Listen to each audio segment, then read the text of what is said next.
মা, কি হলো কি হলো? তীর লেগেছে মা। আহ, ও মা, এখানে আবার তীর কে মারলো? ইয়াল্লা ইয়াল্লা গো, এ কি হলো আমার ছেলের? মাশাল্লাহ মাশাল্লাহ মাশাল্লাহ।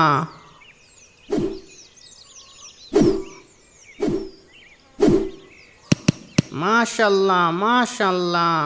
জাহাপনা, আপনার দক্ষতা তো আগের চেয়ে অনেক উন্নত হয়েছে। না, একটা তীরও লক্ষ্যভেদ করতে পারেনি।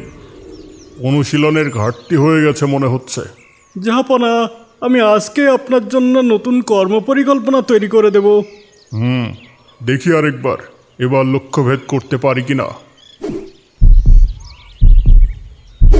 ইয়াল্লা, এ কি হলো? তীরটা হাত ফসকে বের হয়ে গেল যে। আরে হা করে দেখছো কি? যাও তাড়াতাড়ি দেখো কেউ আহত হলো কিনা। জি জি, এক্ষুনি যাচ্ছি জাহাপনা। এই আসো আসো। কি হয়েছে? কেউ আহত হয়নি তো? একটা ছেলে তীরের আঘাতে জখম হয়েছে জাহাপনা। আমরা তাকে হাসপাতালে নিয়ে যাওয়ার ব্যবস্থাও করেছি। অবস্থা কেমন? সে ঠিক আছে তো? জি জাহাপনা। চলো, আজ আর অনুশীলন করব না। জি জাহাপনা। মাননীয় কাজী সাহেব, এক বৃদ্ধ মহিলা আপনার সাথে দেখা করতে চান। এক বৃদ্ধ মহিলা এই সময়? কি ব্যাপার, কিছু বলেছে? জি না, সে আমাদের কিছুই বলবে না, আপনার সাথেই কেবল কথা বলবে। ও আচ্ছা, ঠিক আছে, পাঠিয়ে দাও। জি হুজুর। আসসালামু আলাইকুম। ওয়ালাইকুম আসসালাম। হুজুর, আপনার নাম অনেক শুনেছি আপনি অনেক মহান বিচারক। শরীয়তের বিধান দিয়ে সবাইকে ন্যায় বিচার পাইয়ে দেন। আমি আপনার কাছে আজ বিচার চাইতে এসেছি হুজুর। কিসের বিচার? আমার একমাত্র ছেলের সাথে হওয়া অন্যায়ের বিচার। কি হয়েছে আপনার ছেলের সাথে, আর কেই বা অন্যায় করেছে? হুজুর, অনেক আগেই আমার স্বামী ইন্তেকাল করেছেন। আমার বেঁচে থাকার একমাত্র অবলম্বন আমার ছেলে। গতকাল আমার ছেলেটাকে নিয়ে বাড়িতে ফিরছিলাম। সারাদিন শুধু টই টই করে ঘুরে বেড়ানো, এক মুহূর্ত বাড়িতে থাকতে তো আর ভালো লাগে না। বাড়িতে বসে কি করবো মা? ভাল লাগে বলো? তাছাড়া আরেকটু হলেই তো খরগোশটা ধরেই ফেলেছিলাম, আর তুমি ডাকতে ডাকতে চলে আইলে।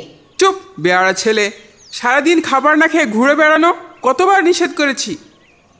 মা, কি হলো কি হলো? তীর লেগেছে মা। ও মা, এখানে আবার তীর কে মারলো? ইয়াল্লা ইয়াল্লা গো, এ কি হলো আমার ছেলের? এটা তো খলিফার তীর। খলিফা কেন আমাকে মারলো? আহ, আহ, আহ। ও আল্লাহ, এখন কি হবে? কে আছো সাহায্য করো, কে আছে সাহায্য করো। কি হয়েছে কি হয়েছে? আমার ছেলে তীর লেগেছে, কত রক্ত পড়ছে। কেউ আমার ছেলেটাকে ডাক্তারের কাছে নিয়ে চলো। ইয়াল্লা, এটাই তো জাহাপনার সেই তীরটা। আরে তাড়াতাড়ি ধরো ধরো, একে এক্ষুনি হাসপাতালে নিতে হবে। এই তাড়াতাড়ি ধরো ধরো ধরো। আমার ছেলে কি ক্ষতি করেছে খলিফার? কেন আমার ছেলেকে তীর মারলো? আমি গরিব বলে কি বিচার পাবো না? ধনী আর গরিব বলে কিছু নেই, আল্লাহর আইনে সবাই সমান। হুজুর, আমার একমাত্র অবলম্বন আমার ছেলেটাও মরতে বসেছে। এখন আমি কি নিয়ে বেঁচে থাকবো? কিভাবে ছেলের চিকিৎসা করাবো? কিভাবে আমি সংসার চালাবো? আমি কি করব এখন? খলিফা কেন আমার সাথে এমন করলো? আপনি এই অন্যায়ের বিচার করে দেন। আপনি কি বুঝতে পারছেন? আপনি সেই বাদশার বিরুদ্ধে অভিযোগ করতে এসেছেন যার অধীনে আপনি বাস করেন। সে খলিফা, আর আমি গরিব বলে কি আমি বিচার পাবো না? শুনেছি আপনি আল্লাহর বিধানে বিচার করেন। আল্লাহর আইন তো সবার জন্যই সমান। তাহলে কি আমি ন্যায় বিচার পাবো না? আল্লাহর কসম, যদি খলিফা অপরাধী হয় নিশ্চিত আপনি ন্যায় বিচার পাবেন। আমি আপনাকে দেব ন্যায় বিচার। এখন আপনি বাড়িতে যান। কাল সকালে এ যাবৎকালের সবচেয়ে নজিরবিহীন আদালত বসবে। খলিফার অপরাধের বিচার করা হবে ওই খলিফার আমলেই। আপনার অনেক শুকরিয়া। প্রহরী, জি হুজুর। খলিফাকে জানিয়ে দাও তার বিরুদ্ধে সমন জারি হয়েছে। আগামীকাল ভরা মজলিসে তার বিচার করা হবে। জি হুজুর। জাহাপনা, এক অনর্থ ঘটে গেছে। কি হয়েছে উজিরে আজম? কাজী সাহেব আপনার বিরুদ্ধে সমন জারি করেছেন। সমন? কিসের? ওই যে তীরের আঘাতে যে ছেলেটা আহত হয়েছিল তার মা আপনার বিরুদ্ধে কাজী সাহেবের কাছে অভিযোগ করেছেন, আর কাজী সাহেবও আপনার বিচার করার জন্য সমন জারি করেছেন। কাজী সাহেব এই সমন জারি করেছে? জি জাহাপনা। অথচ সে জানে আমি খলিফা, আর সে আমারই নিয়োগ দেওয়া কাজী। জি জাহাপনা। কখন যেতে হবে? আগামীকাল সকালে আদালতে হাজির হতে হবে। ঠিক আছে, কালকে যাব আমি আদালতে, দেখব কি বিচার সে করে। আসসালামু আলাইকুম আনিস ভাই, এই সাত সকালে কোথায় যাওয়া হচ্ছে? বিচার দেখতে যাচ্ছি, আজকে খলিফার বিচার হবে। খলিফার বিচার হবে? কি আজব, কে করবে খলিফার বিচার? কেন, আপনি জানেন না? না। আমাদের কাজী সাহেব। আরে আমাদের কাজী সাহেব, উনিই তো খলিফার বিরুদ্ধে সমন জারি করেছেন। একটু পরই না খলিফার বিচার হওয়ার কথা। কি অদ্ভুত কথা, বাপের জন্মেও শুনিনি কোনো কাজীর এত বড় সাহস হয় যে খলিফা তাকে নিয়োগ দিয়েছে তারই বিচার করতে চাই। হ্যাঁ, এজন্যই তো দেখতে যাচ্ছি। চলেন চলেন, আমিও দেখব কি বিচার করে আর কি ঘটে পরে। হ্যাঁ হ্যাঁ, চলেন চলেন চলেন চলেন। এই খলিফা আসছে, খলিফা আসছে। কি ব্যাপার, খলিফার জন্য কোনো লাল গালিচা নেই কেন? খলিফা কি কোনো ভ্রমণে এসেছে যে লাল গালিচা থাকবে? খলিফা আজকে আসামি। আমি ভাবছি কি বিচার করবে কাজী, আর পরে কি বা পরিণতি হবে তার। আরে এই তো কাজী সাহেব চলে এসেছে। অর্ডার অর্ডার অর্ডার, এক্ষুনি বিচার শুরু করা হবে। আসামিকে কাঠগড়ায় দাঁড়াতে আদেশ করা হচ্ছে। যথাজ্ঞা মাননীয় আদালত। জনাব সুলতান, আপনি কি এই বৃদ্ধ মহিলাকে চেনেন? না মাননীয় আদালত। উনি আপনার বিরুদ্ধে অভিযোগ করেছেন আপনি ওনার একমাত্র ছেলেকে তীরের আঘাতে রক্তাক্ত করেছেন, তাকে মৃত্যুর পথে ঠেলে দিয়েছেন। সে এখন হাসপাতালে মৃত্যুর সাথে পাঞ্জা লড়ছে, অথচ আপনি তার জন্য কোনো ব্যবস্থাও গ্রহণ করেননি। এখন বলুন, আপনার বিরুদ্ধে আনা এই অভিযোগ কি সত্য? কি হলো বলুন, আপনার বিরুদ্ধে আনা এই অভিযোগ কি সঠিক? জি হ্যাঁ মাননীয় আদালত, এই বৃদ্ধার অভিযোগ সম্পূর্ণ সঠিক। ইয়াল্লাহ, খলিফা স্বীকার করেছে। ইয়া আল্লাহ, খলিফা অপরাধ স্বীকার করেছে। তাহলে এখন কি হবে? কি বিচার হবে এর? ছেলেটা মারা গেলে তো এটা হত্যা মামলা হয়ে যাবে। তার মানে আপনি এই অপরাধ স্বীকার করছেন? জি মাননীয় আদালত, এতে বিন্দুমাত্র সন্দেহ নেই যে আমি এই অপরাধ করেছি। তবে মহামান্য আদালত, এটা আমার সম্পূর্ণ অনিচ্ছাকৃত একটা ভুল। যখন আমি তীর চালনার অনুশীলন করছিলাম, হঠাৎ একটি তীর সম্পূর্ণ অনিচ্ছায় আমার হাত ফসকে বেরিয়ে যায় আর এই বৃদ্ধা মহিলার ছেলের গায়ে আঘাত করে। আমি জেনে বুঝে এই অপরাধ করিনি মহামান্য আদালত। তারপরেও এই ভুলের জন্য আমি অপরাধী। আমি আমার অপরাধ স্বীকার করছি মাননীয় আদালত। যেহেতু আপনি নিজের অপরাধ স্বীকার করছেন, তাই আপনার সামনে এখন দুটি পথ খোলা আছে, যার মধ্য থেকে যে কোনো একটি আপনাকে অবশ্যই বেছে নিতে হবে। জি মাননীয় আদালত। এখন হয় আপনি এই বিধবা মহিলার সাথে বিষয়টি আপোষে মিটিয়ে নেবেন, নয়তো আদালত আপনার বিরুদ্ধে যে কঠোর শাস্তি ঘোষণা করবে তা নির্দ্বিধায় মেনে নেবেন। এখন সিদ্ধান্ত আপনার হাতে। জি মহামান্য আদালত।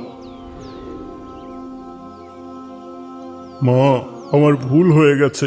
আমি ইচ্ছা করে আপনার ছেলেকে আঘাত করিনি। আমার এই অনিচ্ছাকৃত অপরাধের জন্য আমি হাত জোড় করে আপনার কাছে ক্ষমা চাচ্ছি। আমাকে ক্ষমা করে দেন মা। আমি আপনার ছেলের চিকিৎসার জন্য যত টাকা লাগে আমি আপনাকে দেব, আর তাছাড়া আর্থিকভাবেও আপনাদের ভালো মতো সাহায্য করব আমি। মেহেরবানি করে আমাকে ক্ষমা করে দিন মা। বাবা, আমার ভুল হয়ে গেছে। আমি কল্পনাও করতে পারিনি আমাদের খলিফা এমন অমায়িক মানুষ। আমি এখনও আশ্চর্য হচ্ছি যে আপনি খলিফা হয়ে আমার মতো একজন সাধারণ অসহায় মহিলার সাথে এমন ভদ্র এবং শালীন ব্যবহার কিভাবে করলেন। আপনার ব্যবহারে আমি অনেক খুশি হয়েছি। হে মহামান্য আদালত, খলিফার এই রূপ আমার অজানা ছিল। তার এমন অপূর্ব মহানুভবতায় আমি মুগ্ধ হয়েছি।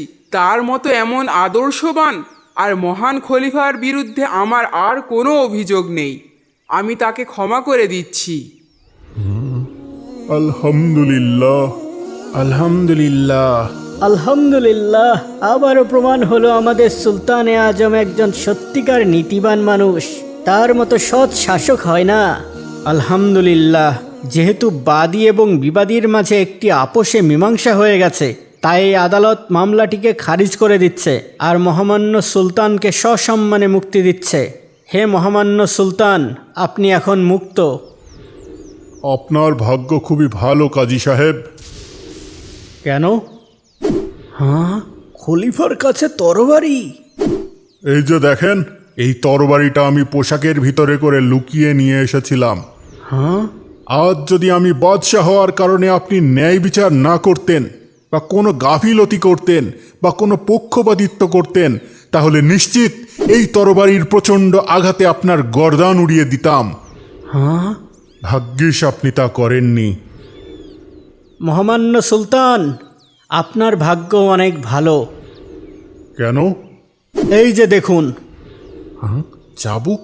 এই যে দেখছেন চাবুক, আমিও আজ টেবিলের নিচে এই চাবুকটি লুকিয়ে রেখেছিলাম। কারণ আপনি বাদশাহ হওয়ার কারণে যদি অহংকার করে আমার শরীয়ত সম্মত ন্যায় বিচার মেনে না নিতেন বা এক ফোঁটাও অশ্রদ্ধা করতেন, তবে এই চাবুকের লাগাতার আঘাতে আপনার দেহকে রক্তাক্ত করে দিতাম। আল্লাহ পাকের অসংখ্য শুকরিয়া যে আপনি এমন কোনো কিছুই করেননি। আজ আপনার ন্যায়পরায়ণ ও নির্ভীক আচরণে আমি খুবই খুশি হয়েছি। আমি বাদশাহ হওয়ার পরেও আপনি বিচার করতে বিন্দুমাত্র কুণ্ঠাবোধ করেননি। এর থেকেই প্রমাণ হয় আপনি একজন নির্ভীক ইমানদার বিচারক। আসেন আলী ভাই, বুকে আসেন। আপনার মতো এমন ন্যায়পরায়ণ ও স্বাধীনচেতা বিচারপতি পেয়ে আজ আমি সত্যিই গর্বিত আর আনন্দিত। মহান আল্লাহ আপনাকে উত্তম প্রতিদান দান করুক। আপনার মতো এমন সৎ আর ইমানদার শাসক পেয়ে আমিও অনেক গর্বিত বোধ করছি। একজন বাদশাহ হওয়ার পরও আপনি আইনকে অশ্রদ্ধা করেননি। আপনার মহানুভবতা, সহিষ্ণুতা আর ন্যায়পরায়ণতা দেখে আমি সীমাহীন আনন্দিত হয়েছি। সমগ্র বিশ্বে আজ আপনার মতোই শাসকের প্রয়োজন, তাহলেই দুনিয়াতে ভারসাম্য আসবে। দোয়া করি আল্লাহ পাক যেন আপনাকে দীর্ঘজীবী করেন আর ইহকাল ও পরকালে সর্বোত্তম পুরস্কারে পুরস্কৃত করেন। আমিন। আমিন।